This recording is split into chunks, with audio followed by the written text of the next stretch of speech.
No? At bilang mga abogado, we are officers of the court. So kinakailangan sabihin ko na rinirespeto talaga natin yung desisyon ng hukuman. At yan naman po ay nagpapatunay, no? Na bagamat ang mga dilawan at pinklawan ay nagsasabi na naiimpluwensya ng mga politiko ang ating mga hukuman, itong pagbibigay piyansa kay Leila de Lima, patunay po na independyente ang ating mga hukuman. Kaya nga po, kung meron kayong reklamo kahit kaninong Pilipino, dito kayo sa Pilipinas magsampa dahil patas po ang ating mga hukuman. Gayunpaman mga partners, no, ako talaga ay medyo merong alinlangan dito sa desisyon na ito. Bakit? Kasi para bagang binibigyan natin ng impunity ang mga testigo na magsinungaling sa hukuman. Alam niyo, ang sabi talaga ng Korte Suprema, no, yung mga pagbabale-balentong ng mga testigo, hindi dapat yan pinapansin. Bakit? Dahil yan ay po pwedeng makuha sa pamamagitan ng panunuhol o pananakot. Pero dito sa kaso ni Leila de Lima, ito lang alam kong kaso na halos 10 atang mga testigo ay matapos ang termino ni Presidente Duterte, lahat nagbaliktaran para bagang okay, magbabaliktad kami para nga mapalaya itong si Leila de Lima. So, medyo nalulungkot din ako dahil ang mensahe na pinarating natin dito sa desisyon na ito ay okay lang magsinungaling sa hukuman. Pero kaming mga abogado, lahat po ng mga naniniwala dito sa ating sistema ng katarungan, napaka-importante at sagrado nga po yung panunumpa ng isang testigo na siya'y magsasabi ng pawang katotohanan lamang, so help me God. Nanangako pa siya sa Panginoong Diyos na katotohanan lang ang kanyang sasabihin. Nabaliwala yung ganyang pangako sa pagtanggap dun sa mga bumaliktad na testimonya ng mga testigo na napakarami pa. Ano na ngayon ang mangyayari sa ating mga hukuman?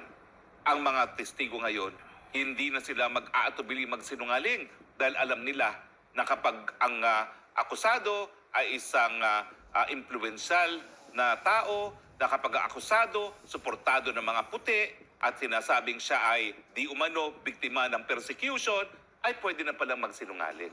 Hindi po. Yan lang naman po ang aking alinlangan. Okay, rinirespeto natin ang hukuman, pero dapat isipin din natin po yung mas malaking pulisiya. Sino na ngayon na magsasabi ng katotohanan sa hukuman? Ngayong alam nila na okay lang pala magsinungaling.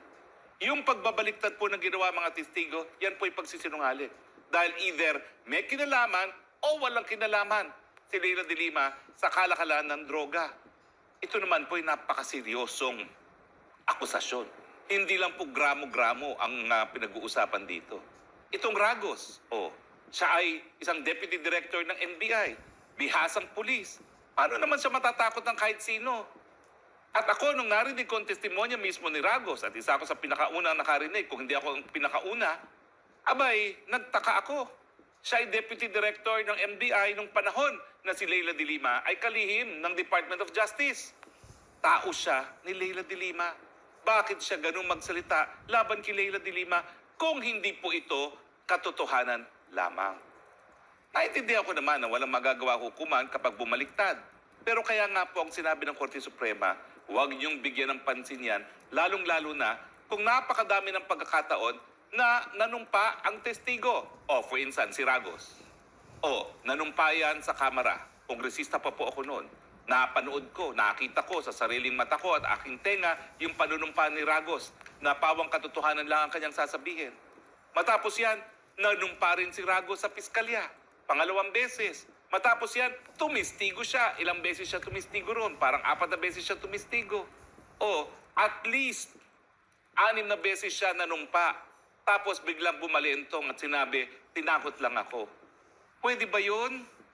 Hindi po pwede yun na paulit-ulit kang nanunumpa na sasabihin mo lang ang katotohanan, tapos biglang babaligtad ka at sasabihin mo, ay, hindi, wala siyang kinalaman. Si Dayang, alam naman natin kung gaano kalapit si Dayang kay Leila de Lima. Hindi lang siya empleyado.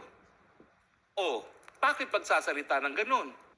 Diba? Yun ang dapat tinatanong natin sa ating mga sarili. Kung napakalalapit itong mga taong ito kay Leila de Lima, bakit sila mismo ang nagbigay ng testimonya na nagdawit kay Leila de Lima sa malawakang kalakalang na pinagbabawal na droga dyan mismo sa loob ng Muntinlupa? At saka ito pang isang pulisiya na dapat nating pag-isipan. Lumalabas na miski tayo po ay nakapagkulong na ng mga drug lords, tuloy pa rin pala ang kalakalan doon mismo sa loob ng Muntinlupa. At partners, meron pang hindi tayo na lilinawan. Dahil yung mga drug lords na nagbigay testimonya kay Leila de Lima, kasama na yung JB, lahat po sila ngayon sumalangit na or sumaimpryerno na, wherever sila magpunta. Datang Panginoon lang naman ang po pwedeng maghusga. Bakit parang halos lahat sila sumalangit na? Tapos yung mga nabubuhay ay bumaliktad. Hindi ba kayo nagtataka? And yet, ngayon, nagdiriwang ang marami. Ako po, hindi po ako nagdiriwang, hindi rin ako nagsasabi na mali ang hukuman. Ang sinasabi ko lang, ano nang implikasyon ngayon sa mga testigo na manunumpa na sasabihin ang katotohanan lamang sa mga hukuman. 2 taon na po akong nagpa-practice ng law. At ang buhay ko po talaga ay pagpunta sa korte. Ngayon po, hindi po bababa sa 2 beses sa isang linggo ako'y nasa hukuman. Umaharap sa hukuman at nagpipresenta ng katotohanan. Paano? Sa pamamagitan po ng mga testigo na naniniwala ako ay magsasabi ng katotohanan dahil meron pa silang takot sa Panginoon matapos sila magsumpa sa ngalan ng Panginoon na sasabihin nila ang katotohanan. Ano na ngayon ang estado ng mga testigong yan? Alam nila na walang mangyayari sa kanila kung sila ay magsisinungaling. Baka mawala na po ang katotohanan. Baka wala na magsabi ng katotohanan. Dahil nga po, pinagbigyan natin at pinaniwalaan natin ang pagbabalentong ng mga testigo. Hindi ba ho yan ay nakakabahala? Na baka ang mga testigo ngayon ay puro kasinungalingan na lang ang kanilang sasabihin sa hukuman matapos silang manumpa na sasabihin ng katotohanan lamang? Well, yan lang naman po ay aking obserbasyon. Pero nire-respeto po talaga natin ang hukuman. At ayan na po, tanggap naman ng lahat na siya'y nakakalaya na. At sinabi ko na rin po, na dahil sa ating saligang batas, ang pagpapiyansa ay karapatan talaga. Meron lang po yung isang exception kapag malakas ang ebidensya at ang krimen ay isang heinous crime. So ang ibig sabihin po nito, ngayon nakapiyansa na siya, ang naging desisyon ng hukom, mahina na po ang ebidensya laban kay Leila de Lima. Kaya nga po ang sabi ko, mukhang dire-diretso na yan sa pag-aabsulto. Pero yan po ay nangyari lamang dahil bumalentong ang mga testigo. At ang tanong ko, bayang Pilipinas, mas sigurado pa tayo ngayon na mga testigo sa hukuman ay magsasabi ng katotohanan? Sa tingin ko po ay hindi. Yan naman po ay opinion ko lamang.